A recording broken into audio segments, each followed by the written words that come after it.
Ladies and gentlemen, welcome to a long overdue look at Arms Warriors in patch 8.3. My name is Shirley, and frankly, I thought this video wasn't really necessary going into patch 8.3 because a lot of things hadn't changed for quite a long time for Arms Warriors, but there's enough people coming back to the game now, looking forward to Shadowlands Alpha, or they're just dipping their toes into Arms because it's pretty good this tier, that's gotten a lot of requests for this, so given that I don't know everybody's familiarity with the class and spec as a whole, I'm going to be taking things from a very simple level, the basics, and then going from there.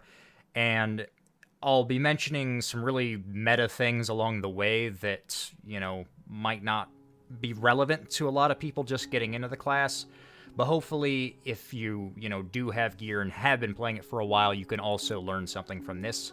So, without further ado, we're going to be taking a look at anything I can possibly think of, and what better place to start off with than the talents. We're going to go over essences, some gear, anything I can really think of, corruptions, in a PvE and PvP context. More PvP towards the end, I want to say, because I think this, PvE stuff is generally more relevant for people. So, starting first thing, we're going to go over each of these talents as quickly as I can, and giving examples in situations that you might tend to use these things. I did say that we are going to do the PvP at the end, but the talents, I might as well cover it all at the same time here, since we're looking at it anyway. So, starting off, War Machine. That was way too much of a crawl for the opening. But starting off with War Machine, we're never really going to use this in reality.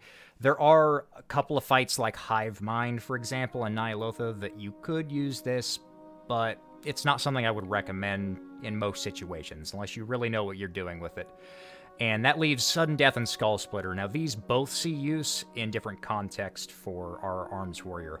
The main one would be Skull Splitter. In basically every PvE situation, I'm going to be speccing in a Skull Splitter. That goes for dungeons, Mythic Plus, raiding, anything like that. I'm going to be Skull Splitter. And Sudden Death, I'll be using in PvP pretty much exclusively. You could use Skull Splitter in PvP as well, and maybe War Machine for, Battlegrounds for the movement speed, but generally I would just say Sudden Death is your go-to for PvP because you're putting up deep wounds with it, it's a nice chunk of damage, etc. Moving on to the next talent row, we have Double Time, Impending Victory, and Stormbolt. Double Time is your go-to for PvE generally all the time, for raiding anyway, and in Mythic Plus, you might consider taking Stormbolt if your group needs that extra stun. And in the past, I would say that would be just it. But nowadays, since we have Corruption, if you're over 40 Corruption, I would actually recommend taking Stormbolt pretty much all the time if you do have over that, just so you can stun a thing from beyond if you need to. You can also fear it. You can, run away from it. It's not the end of the world if you don't have it, but I would recommend Stormbolt for that. Impending Victory, unfortunately, giving up Double Time or our only stun is just never really going to see any use. I wouldn't recommend taking this. Maybe if you were questing or something while you're leveling it up, you might consider it, but I like the convenience of Double Time. Moving on to the next talent row, all three of these are going to see use in various situations. Massacre being not used so much nowadays, but on certain fights that are like heavy two-target cleave, you might consider Massacre. Anytime there's a lot of execute uptime, and you can get, a good chunk of damage in. I'm having a loss right now for giving an example fight where I would use Massacre, but it has seen use. Anytime there's a prolonged execute phase and you need the extra damage, Massacre is good. Generally, though, Fervor of Battle is our single target and AoE talent for PvE, being in Mythic Plus and raiding. It's really good all the time, and that goes in with how Arms is really built right now, which is based around this Azerite trait called Test of Might. And we'll get into the Azerite a little bit more later, but basically this just allows you to spend as much rage as possible during your Colossus Smash windows, so you can get a really big Test of Might buff at the end, and that's why Fervor is used pretty much all the time. And it buffs Whirlwind damage, since, you're using that in Mythic Plus anyway. It's just an all-around nice talent. Going on to Rend. Rend I use for PvP. It's not required necessarily for like battlegrounds or whatever, but for arena, I generally am always spec'd into Ren these days for arena, because it's an extra bleed, and you don't have 100% uptime on your targets in the arena, so having that is really good. It's nice, consistent pressure damage. It's what I would go to for arena over these two. Moving on to the next row, all three of these are decent in their own way. It sucks that we have to talent into any of these things. I would like them all just to be baseline, frankly. But going on, I'm going to start backwards here. Generally, I like defensive stance all the time. So Mythic Plus, rating, and PvP, it's required basically for PvP. You just need defensive stance because anytime you're getting focused, Arms doesn't have any way to heal itself reliably because Second Wind only works when you're not taking damage. And like I said, in PvP, you'd be taking Stormbolt, so you don't have impending victory. So defensive stance is pretty much required all the time for that. And even in Mythic Plus and raiding, anytime you know there's a big burst of damage going out, or there's a mechanic happening in the raid where you're not going to be hitting the boss anyway, there's a lot of light ticking damage in the raids where you're not being able to hit the boss where you need to do something. It's really nice to just be able to go ahead and slap into defensive stance and just, you know, help out your healers and mitigate that some, because you don't want to die, obviously. Bounding Stride would be the other go-to raiding talent, or PvE talent, I'd say, because you're just, you know, getting your leap up that much faster, and you're getting the sprint from it. Really nice convenience, you know, for your mobility, so don't feel bad about taking that.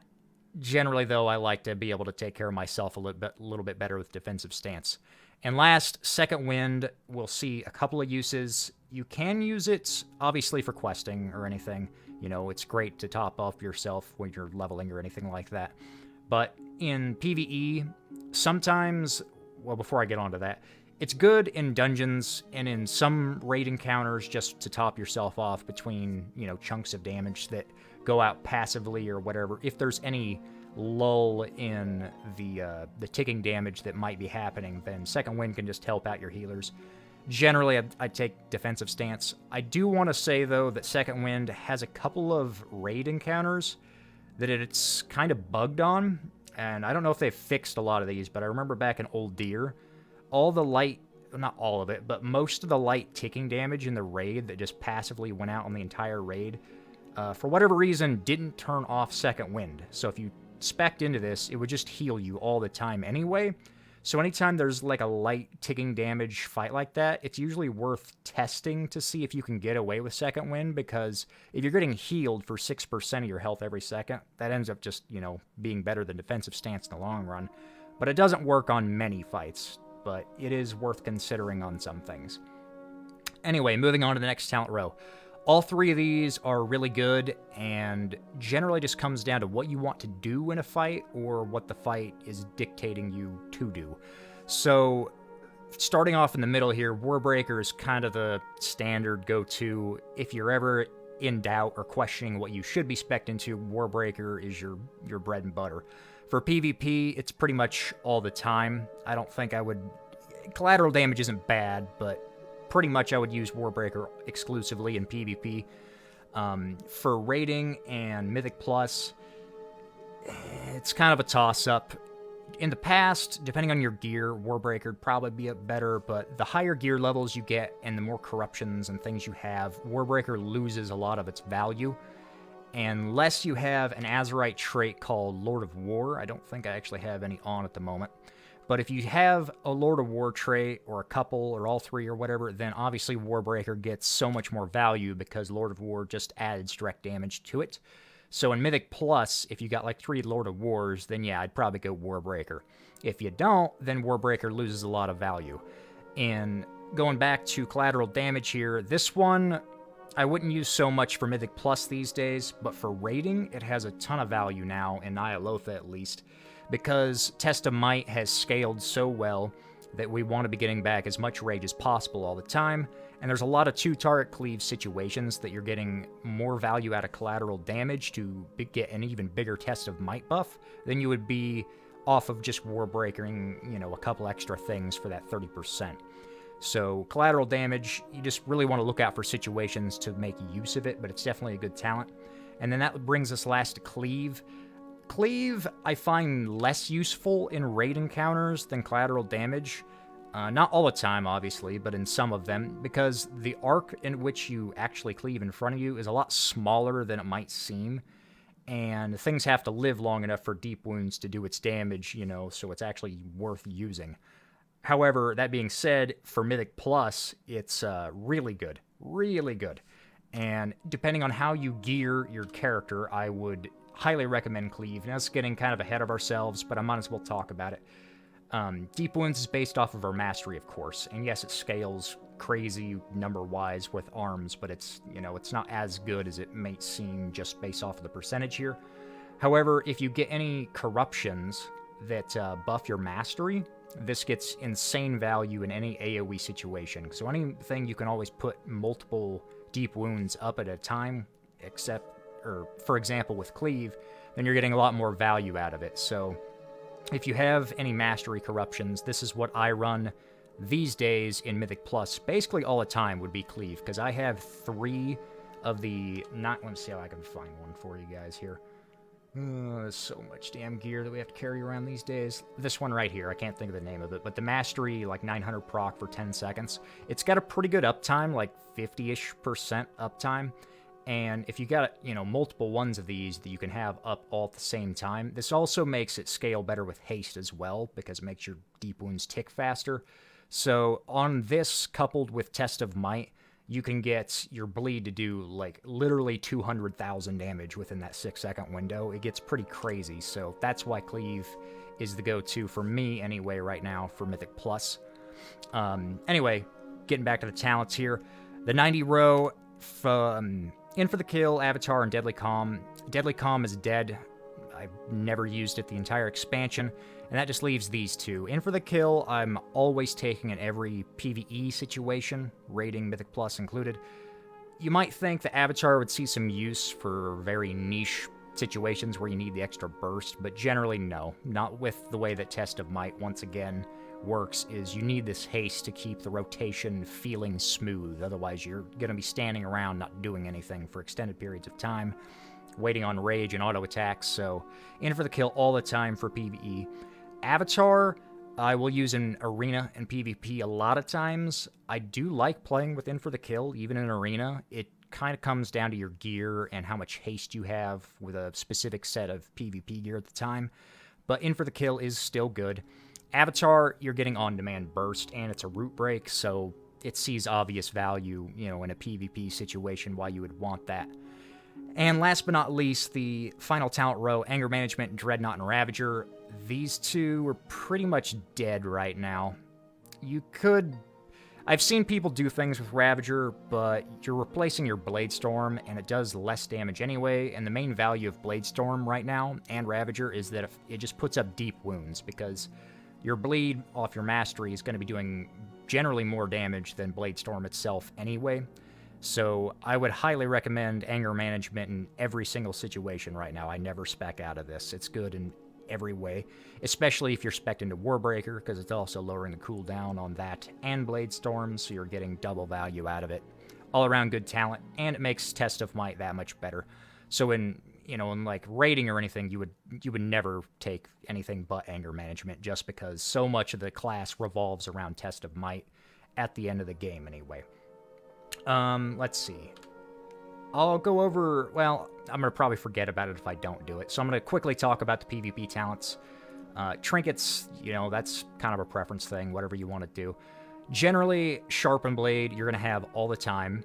And these 2 I swap out depending on whatever your situation is. Storm of Destruction's great if you're playing with War Mode on, because you're getting this up for World Quest, etc. Master and Commander just gives you a better rally. Really nice. Shadow of the Colossus, never take it.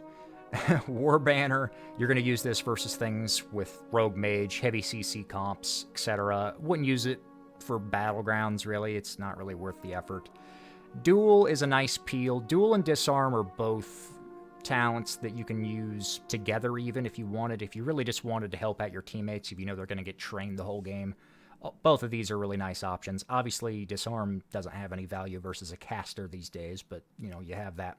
Spell Reflect, anytime you're fighting a Fire Mage or a Destruction Warlock, this is a must. Death Sentence, is fun for Battlegrounds, but generally you just can't afford to take it for Arena, so I don't really use Death Sentence these days. And yeah, it's going over those really fast. I'll probably have more to say on the PvP side of that a little bit later. So anyway, let's see, what's next? We should probably go over the essences next. So this is generally my PvE setup for my essences. You're always using Memory of Lucid Dreams Major, at rank 3 anyway. I mean, ideally you want all your things at rank 3 at least. But Memory of Lucid Dreams, especially for raiding and Mythic Plus, this is always what you're going to take. Not for PvP so much, but for any PvE situation you want it because it's going to, you know, give you passive rage generation throughout a fight, which just feeds Test of Might and comes back around to anger management. All these things synergize well together. It also gives you a nice opener and burst every time it's up. It's not huge by any means, but it's nice. Our big burst comes during execute phase with this thing. You want to line this up anytime you have a boss at 20% and Warbreaker or Colossus Smash up, and that's going to give you a really big burst window at the end of fights, and it's pretty much better than anything else you can do. The other ones going down is Essence the Focusing Iris, rank 3. You do need this one ranked up, I think, because it loses the haste value the lower it is. But anyway, as a minor, it just passively gives you haste as long as you're hitting something, and it does say you lose it if you stop hitting the target. However, this thing stacks extremely fast, so I have it on all the time. Even in Mythic Plus, like, you're always getting value out of this haste. Conflict and Strife. I know a lot of people don't like to PvP, so if you don't have this one, let's see. I would probably just recommend Crucible, or maybe Purification Protocol as a minor if you were in a minor or a AoE situation. But if you have it, I would recommend Conflict and Strife because it's all the time. The uptime on this thing is pretty much 100%. You're getting the extra damage all the time, and it reduces the damage that you take by a little bit, which is nice for ARMS' lack of survivability tools. And then last but not least, you want Breath of the Dying rank 3 for your last minor because it passively does a ton of damage, and it also gives you 10 extra corruption resist. And since we're in the World of Corruption Craft patch, you want as much corruption resist as possible, so anytime you can level up your cloak to get more corruption resistance every week, I would recommend, because the more gear you acquire, obviously the more you can wear. This is always going to have value, and it just happens to be one of the best for just, you know, straight up damage itself. It's not just the resistance, so I would recommend that. Going over these really quick, Crucible is a decent major for PvP, and if you don't have anything else, you know, it's good all the time. Its minor's pretty decent, but once again, those are what I'd take. Blood of the Enemy. Blood of the Enemy only sees use for arms if you want to do something very specific and very cheesy, which I don't think is better, I might add, but if you want to have fun with it, I will point it out. If you have a set of gear that just has Lord of War, Gathering Storm, and like all 3 spots, and yet have a really high item level versions, like I'm missing a 480 helmet still for this. I mean, I could have it if I change something, but if you had like 3 of these, you can play that in Mythic Plus with Blood of the Enemy and just pull like a really big group of things and pop Blood and Avatar. Even you could spec into Avatar for this and just absolutely decimate everything. But it, you know, you can only do that once every couple of minutes, so it's pretty cheesy, and I only recommend doing that with a group. So generally, I don't play Blood of the Enemy. Condensed Life Force doesn't really see any play for arms. The passive is decent if you don't have, you know, one of these for the minor. It's not bad. It's just, you know, proc damage. The major, you can use it, like I did show off in one of my Horrific Vision run videos, that you can respec to this thing if you need like a lot of burst because you can't hit something like in that very niche situation where you can't actually hit what you're hitting and it's only you. Then I could see this, but generally speaking, in group content, I'm never using Condensed Life Force's arms. We're using all of these. Purification Protocol. This one does see use, so anytime there's aberrations in a raid or whatever, or it's AoE, then I would consider swapping out one of the minor powers for Purification Protocol. Being depending on the encounter, if I need Conflict and Strife or Focusing Iris. It'd be one of these two, probably. But anytime there's AoE, the passive on this one splashes, so, you know, you're getting value out of that. And then the major, I would use pretty much all the time in the Horrific Vision runs, because it stuns all the aberrations, and a ton of things in there are. And it's up every minute. And since things die fast enough and you're always moving, you don't see a lot of value out of Memory Lucid Dreams except on the big boss fights themselves. And Purification Protocol is, you know, going to be up all the time for the entire run, so that's generally what I use all the time in Horrific Visions. Coming down to the N ones here, Spark of Inspiration, I don't even remember what this thing does. Oh, this is the new one. Never used it. It doesn't seem very, very useful for arms. I would probably stay away from this one. Formless Void, same way. I wouldn't ever really use this. It's got some value for, like, healers, I think, but I don't see arms ever using it. Vision of Perfection. Now, this one I do use for PvP. Not so much as a major, because it's very random, and it's fun, but it's not that competitive, I'd say. However, the minor, if you can get it to rank 3 anyway, the minor I will run a lot of times for the cooldown reduction on Bladestorm, and also the 1% versatility that it gives. And it heals you for a little bit, which is cut in half, I might add, in PvP. So the verse is really nice, because you're going to be stacking a lot of verse. I'm getting ahead of myself once again when it comes to the PvP stuff, and just realized I'm talking really fast. Trying to get through this, I realized this is going to be a long video. So I'd use this as a minor, because generally you're going to be using an Azerite trait called Gathering Storm if you can get away with it in PvP. Not all the time, but if you have it, it's a good option. So Vision of Perfection is going to pair up really nicely with that as a minor trait. World Vein Residence, this one sims really well for a lot of people, but it's not as good as you might think it is, because a lot of fights you're moving a lot. I don't use this in PvP ever, and in PvE, I have ran it in the past as a minor, but it's not that great. Generally, I would take Conflict and Strife over it. Well, especially at my gear level now, I'm just always getting more value out of Conflict and Strife than this. If your raid team really wants you to run with it as a minor, it's not terrible, so you can run it. Ripple in Space, it's okay. The minor version of it. It's like an extra trinket for Arena or whatever for 1200 strength if you can proc it, but it's very niche. I wouldn't generally recommend it. Unbound Force is kind of the same way. They buffed it recently. I think 8.3 buffed it, but it's still not that great for arms, especially when you have, you know, other options like Focusing Iris as a major, which you can run, by the way, in Mythic Plus if you wanted to. If you don't have Test of Might in all 3 of your Azerite slots, then Focusing Iris, you know, isn't bad, obviously, just to burn things.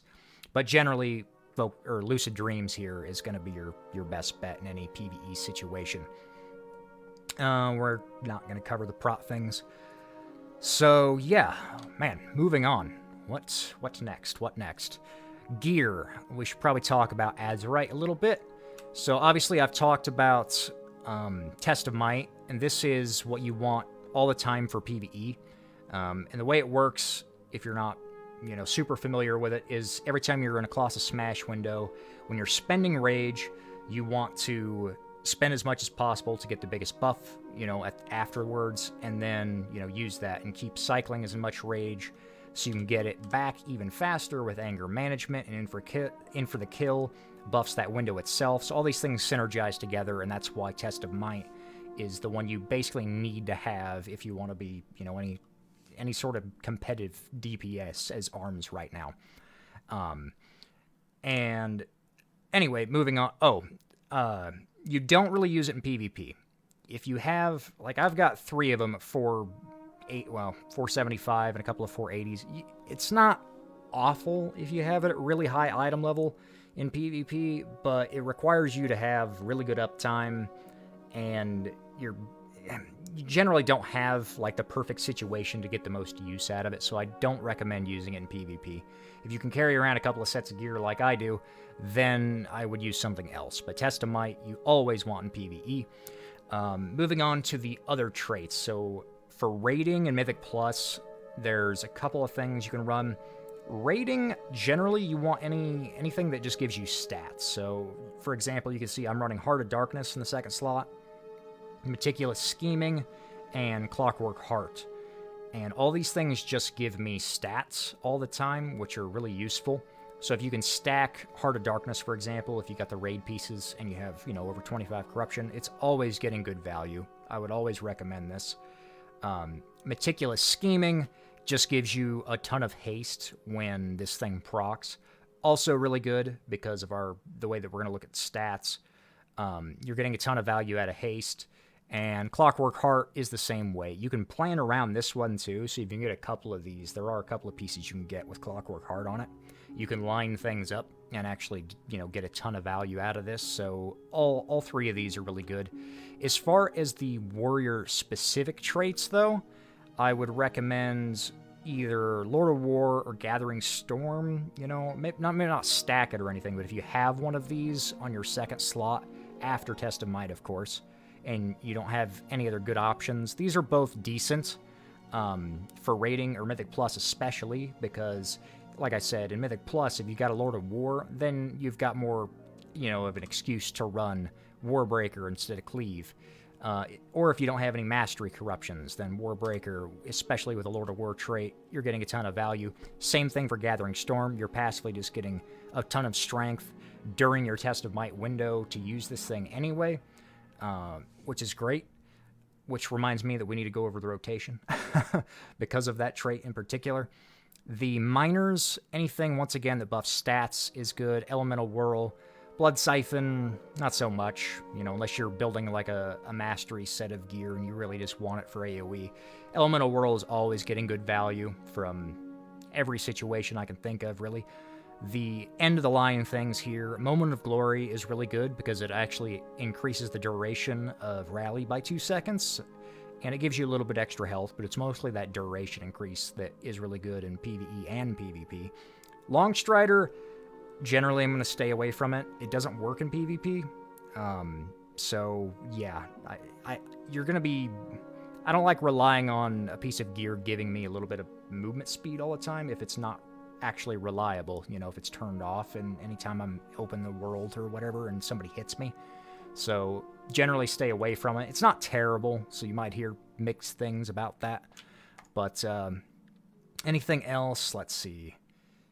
These are all pretty much whatever you can take, whatever you want to have. Bulwark of the Masses gives you a shield. It's nice. Unstable Flames is crit. It's nice. I would take that over something like Earthlink because this is just primary stat. And the more gear you get, the less value you have off raw strength alone. So anything with crit or haste especially, you're going to take those. So that brings it to the last one, which is Overwhelming Power, and this is the best thing you can get. So for PvP and PvE, if you got a Azerite piece with this on it, you're going to be taking it. Because you get so much value out of haste as an arms warrior that you always want it. Which brings me to the stat line.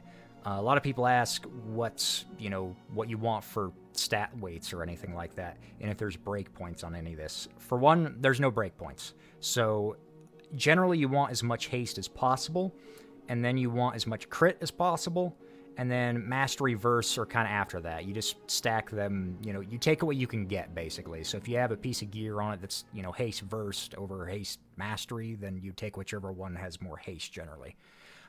There's no breakpoints, but anything over like 30% haste just makes the rotation feel that much better. I will say for crit, though, if your crit is low enough, then it might start to, you should look at stat weights and sim things yourself, obviously, but anything below like 15% crit, I almost guarantee it's going to start weighting things back into crit a little bit. So you want crit to be, 20-ish%, and then just stack the shit out of haste. Obviously, you want more haste, in the first place, but, those are both great. Mastery is your bread and butter for anything AoE. So if you carry around like an extra ring or something that's got a ton of mastery on it, for example, you could slap that on like a fight, say like Hive Mind or Mythic Plus. Anytime you know there's going to be a ton of mobs around, then Mastery's value goes way up. Versatility is all around just decent, but it's not, amazing in any PvE situation. It just does more damage, you take a little bit less. I will say for PvP, this whole stat line changes a little bit. I would stack haste, versatility are the two things that you do want for PvP, pretty much just through and through. As far as how much you want, it kind of depends on your gear, how you want to play, you know, what you're playing with. I know it's a very vague answer, but you want at least 25% haste for PvP, and then, you know, stack as much versatility as you can get, basically. So my PvP set, for example, I'll just throw this on real quick here. I've got 19% verse and 28% haste, and that's just because, you know, the haste is still your best option for doing damage, but versatility is really necessary for Arms Warriors to live right now in PvP, so that's what that looks like. So next I should probably go over corruptions. So what I'm wearing right now and what I would recommend for a lot of things. So I've got on a ton of corruption right now. We're currently progging on Azerite, and I'm not actually wearing this much. I'd be wearing like that. So I would keep it under 40. Anytime you guys are having a difficult time with a boss or whatever, or your progression, and your healers don't want to put up with it, obviously, you want under 40 corruption, you know, so you're not dealing with grand illusions. Reclear, farm, Mythic Plus, I'd probably run over 40 if I had it, you know. Mythic Plus just kind of depends on your gear, of course. You take what you can get, right? So anyway, going back to the corruptions themselves, what you want. This one right here, I don't know what it's called. Expedient, I want to say. The one that gives you percentage haste boosts. This one is always going to see value in PvP and in PvE. So I highly recommend this, especially if you can get the good ones. I think it's 6, 9, and 12%. I don't have any 12%, unfortunately. But yeah, you're always getting value out of that. And then this is the other haste one, the proc haste that's like 6, 800, 1200 or something like that for each rank. Also really good. If I had my choice, right, if you just had all the corruption gear you could get, I wouldn't take this one because the corruption value is a lot higher than the percentage ones. I would just stack as many percentage ones as I could if I, you know, had the option. I only have a couple of them myself, so I can't, but the proc haste one is also really good for arms. Once again, so you can spend more rage. And then last I've got on for my just single target build here is Void Ritual. Now this doesn't have amazing uptime or anything, but when it does go off, it's really good. So if you get like a rank 3 like this one, and you've got other people in your raid group with it on, it's got a ton of value. So Void Ritual is really good. You're probably wondering, what about all the meme proc ones like the Mind Flay Tentacles and Infinite Stars, for example. Stars, they're obviously good because, well, you know, you can look at the Sims. They do a lot of damage. My problem with them is they're super inconsistent. So Infinite Stars, you can have a pull where you just blow everybody out of the water because it went off 80 times. And other times it'll do nothing. And I want my character's damage to be in my control as much as possible, right? So I don't recommend Infinite Stars if you can get away with it. Obviously, if you're just gearing up your Arms Warrior and you get a tier 3 Infinite Stars, it's not bad. You know, go ahead and use it. You take what you can get. But the more corruption gear you get, the more I would go to anything that's a passive stat boost or a proc of stat boosts rather than direct damage. And this is also like Twilight Devastation, you know, for anything AoE. Twilight Devastation is pretty good. It's not as bad as Infinite Stars, for example, because Infinite Stars loses value anytime it cleaves on another target, not the primary target that you want to be hitting with it. Whereas Twilight Dev, obviously it's random, so sometimes it just won't proc when there's a bunch of ads. But when it does, you know, it hits everything generally, so it's pretty good. Mind Flay Tentacles, whatever they're called. I got one in here somewhere. They're all right. But once again, you're going to be getting more value out of any of these stat ones. For, let's see, before I talk about PvP, you have Gushing Wound as well. If you can get any of these with Gushing Wound, it's a really good trait. At higher item levels, it does more damage. Excuse me. Talking so long, I needed a drink. So Gushing Wound, it's really cost efficient for how much corruption it gives, so I would recommend it. Generally, if you don't have anything else in that spot and you can afford the corruption, it's a good choice. Let's see, what else do we got? And last but not least, the one I want to talk about was the Mastery Corruption.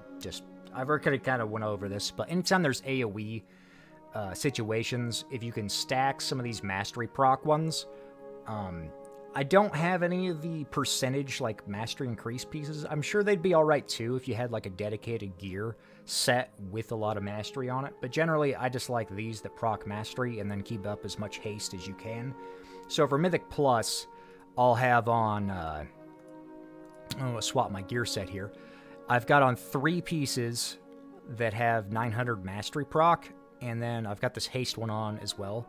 So I've got a really nice stat line. You could have way more Mastery than this if I had, you know, different rings or something on, or trinkets, for example, that would buff this up passively. But since I have these giant procs, when this actually does proc, all these add up. This is going to go up to like 600% or something goofy. So you're getting a ton of value out of that, and that's the situations when I would be spec'd in a cleave, you know, all the time when I'm wearing all this Mastery gear. Yeah, that pretty much covers it for... Oh, the corruptions, okay. Real quick, touching on the PvP corruptions, what I would recommend... generally, it's whatever you can take, right? But my PvP corruptions aren't exactly what I want, but they're okay. You don't want 40 corruption, obviously. You don't want to be messing with Grand Illusions in PvP. Eye's alright, but, you know, depending on what you're fighting, even Eye can be kind of a detriment.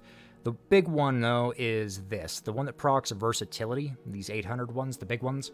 You want these as arms a lot, because I've already got like 19% verse, and this is going to add like another 10-ish% versatility on top of that. So if you can get a couple of these, well, for one, when it procs, if you're, you know, popping cooldowns with it, you can get some really crazy burst, but it also is just passively, you know, making you take less damage, so I would definitely recommend the versatility ones. The haste boost ones, these passive ones all the time, these are always good, so those are great. Mindflay Tentacles, they're good.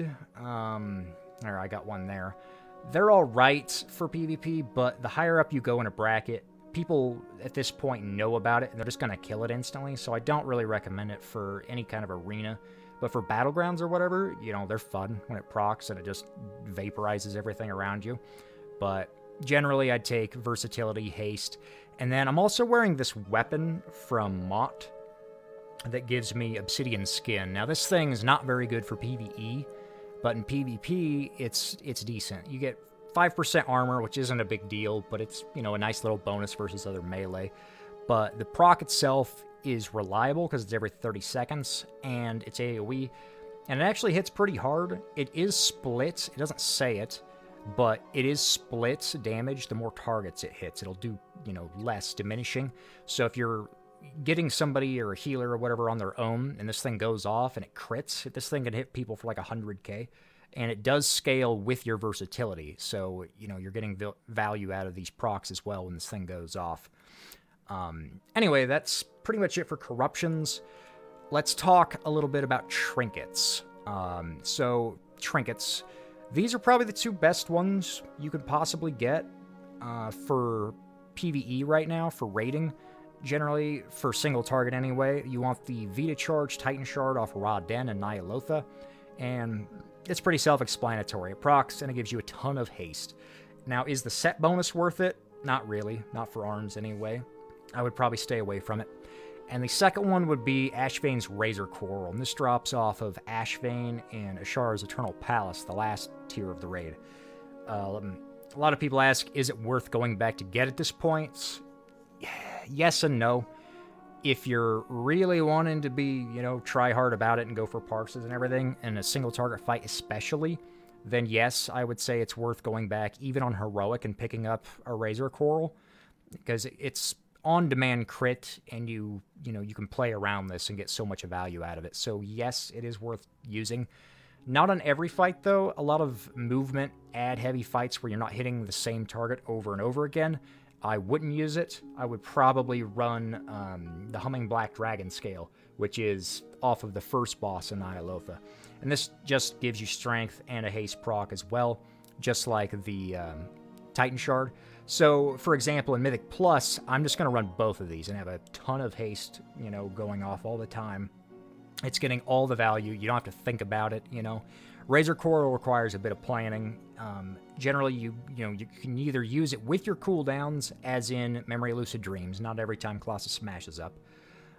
So every 2 minutes you could pop it with that and get, good value out of it. Or, with the way that things have scaled out, you generally just want to stack this on the boss for like the entire fight.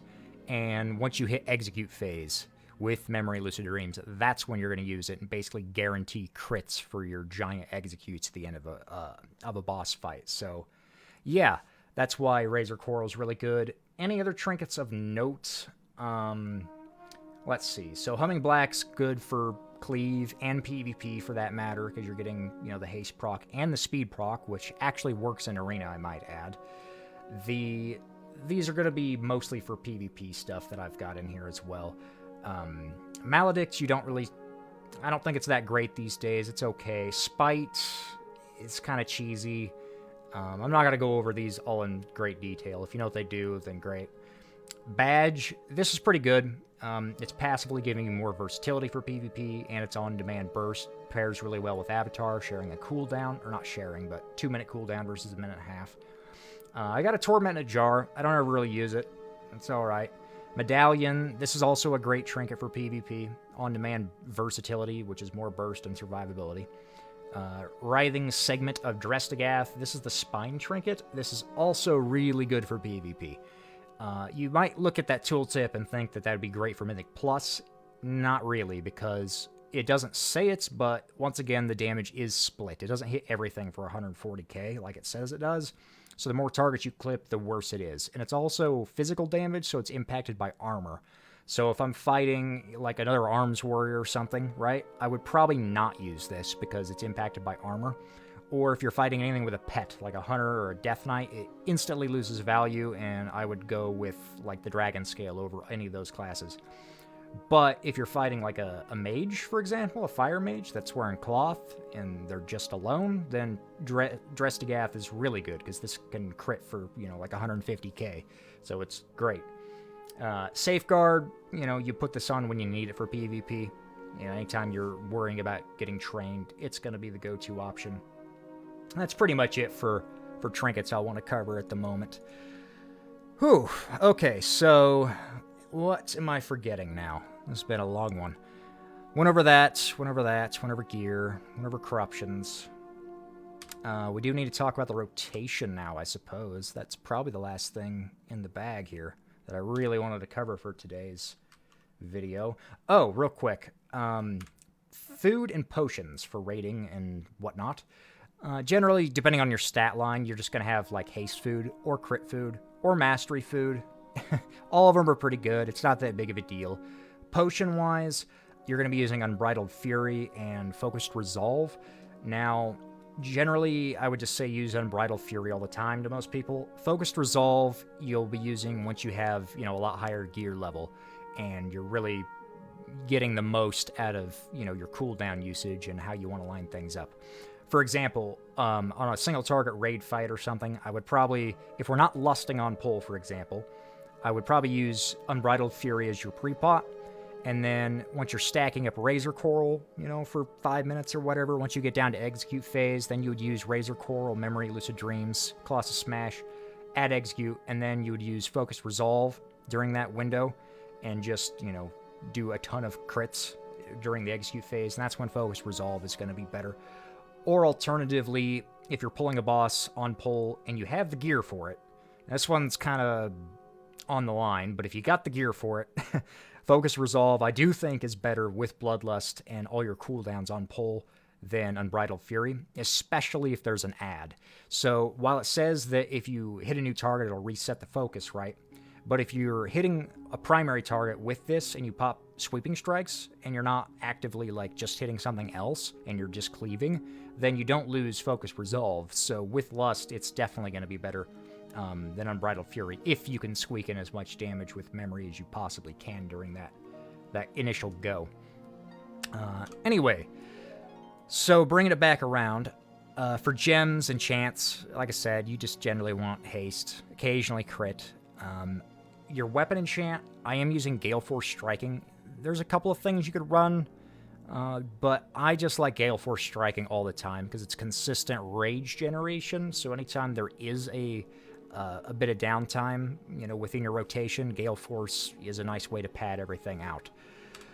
Whew. So going back now, we're going to talk about the rotation really fast and how we want to do things.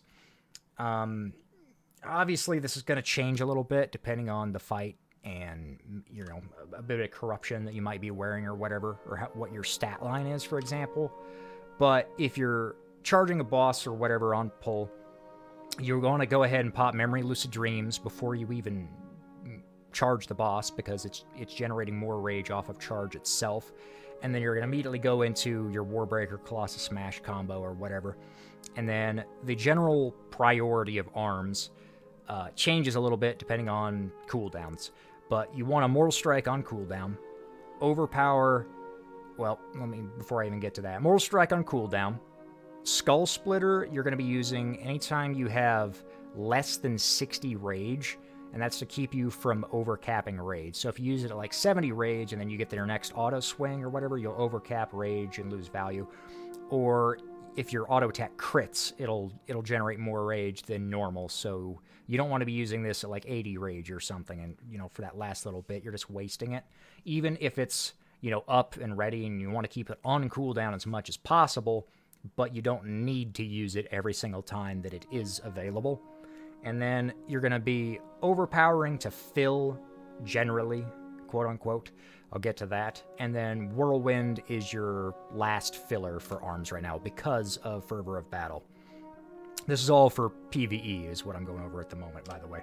So, and then Execute during Execute phase. And the priority for Execute during Execute phase is obviously Execute, and then you're going to be filling in Overpowers anytime it procs, and Skull Splitter anytime it's up, basically, to keep that flow going. All that being said, it all kind of goes out the window because of Memory Lucid Dreams and Test of Might when these things are together. So, for example, when you're on pull, especially with Bloodlust, if you have Memory Lucid Dreams up, and you're going to go ahead and Colossus Smash and get the ball rolling, you're not really going to be overpowering, and you're not really going to be skull splittering unless you absolutely need to.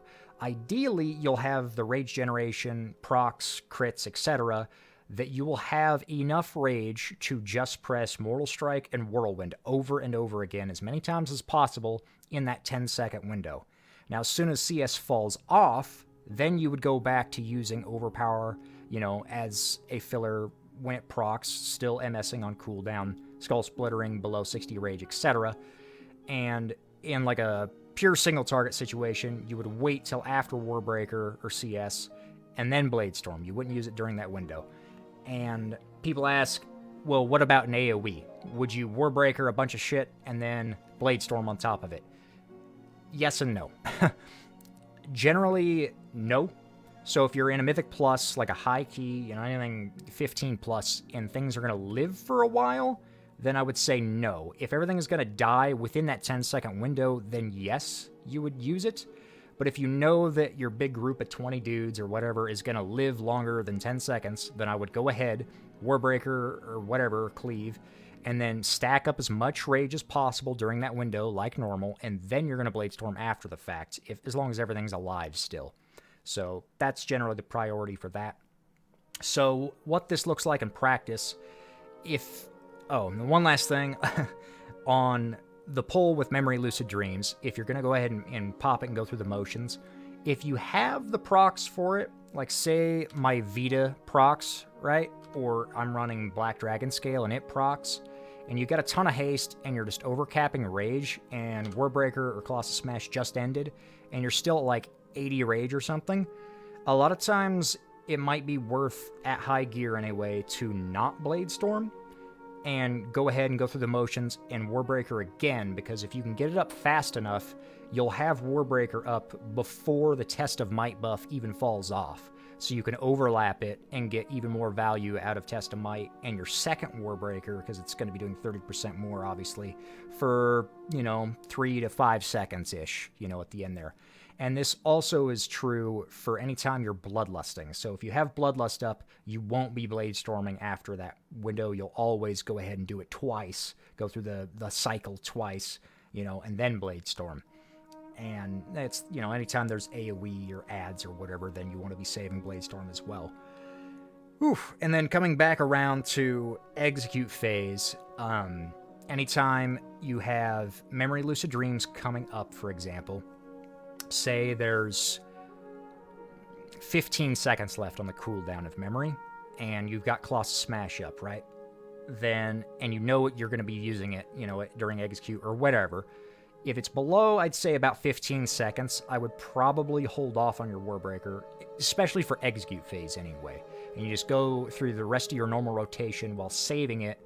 However, if it's like 20 seconds left on memory, you can generally spend enough rage fast enough to get it back up roughly at the same time. You might be overlapping a couple of seconds, but I think it's worth it to get, that Test of Might buff during that window anyway. So that's a bit meta, I guess, but yeah, you definitely want to be lining up. You don't want to be waiting on execute phase for like 5%, right? Like, you want to be executing with memory and CS right at 20%, not at 15%, for example. So it is okay to delay a little bit. If you watch the boss's health and it's dropping it, you got to kind of plan around when you want to be using these things. So anyway, in demonstration here, a little bit, we're going to go ahead and pop our memory, charge the boss. That also pops Razor Coral. And then it's just spamming out as many whirlwinds and mortal strikes during this window as possible. And you can generally fit in 3 whirlwinds between every mortal strike cooldown. So it'll be Warbreaker, mortal strike, 3 whirlwinds, mortal strike, etc. Now, if you do have really high haste or lust, you can actually only get in 2 before you come back around on it. And that's, that's going to work. And then I went ahead and blade stormed after that because I wasn't getting the procs or anything. Sometimes you'll get really unlucky on a pull like that, and say you're hitting a boss or whatever, and you get parried or whatever, and you're not behind it, and you got this downtime. It is okay to go ahead and Skull Splitter just to cap out your rage instantly, basically, during Memory Lucid Dreams. And that will happen occasionally, but if you can get away with it, you really don't want to, because you want to be spending as much rage as possible, obviously. And then after that window, let's say we don't have Warbreaker up, then it's just, a priority of your rage management and, these buttons here.